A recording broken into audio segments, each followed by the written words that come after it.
Nasaan ka ba talaga? Yung lolo na ng lolo mo ba taga-abaya o talaga? Kasi kung ako tatanungin mo, lola ko! E nakakayang ganyan lolo ko! E kalawahan yam ako, kalanasan yaman na yam ako ikaw! Kaya is nagkiyan, abayaw nga lang talaga. Parang kayo guys na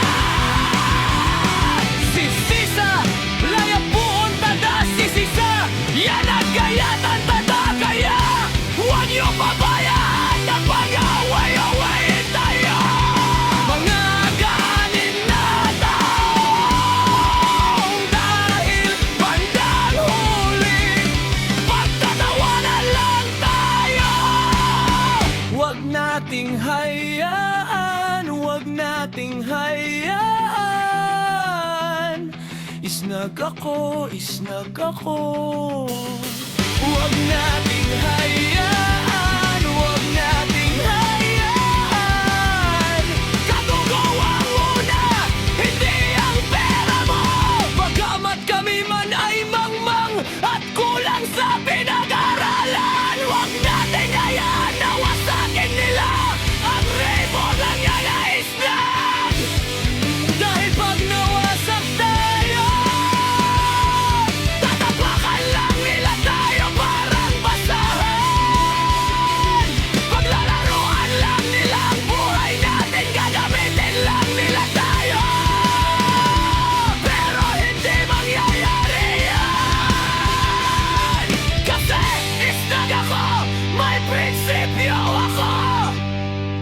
At hindi nababayaran ng pera ang dangal ko. Kasi isnag ako, mas mahalaga ang kadugo kesa sa pera mo. Kaya mga kapwa katribo ko, huwag niyo hayaang magkawatak-watak ang tatagal na pinagalagang tribo niyong mga minuno natin.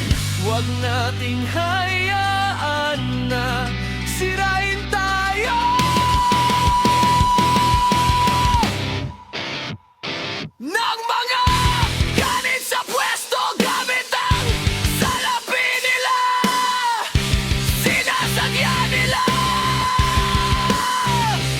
dahil gusto nilang habang buhay silang mag-ari sa lugar natin malibot ang islan. Huwag nating hayaan na wasakin nila ang tribo ng mga isla.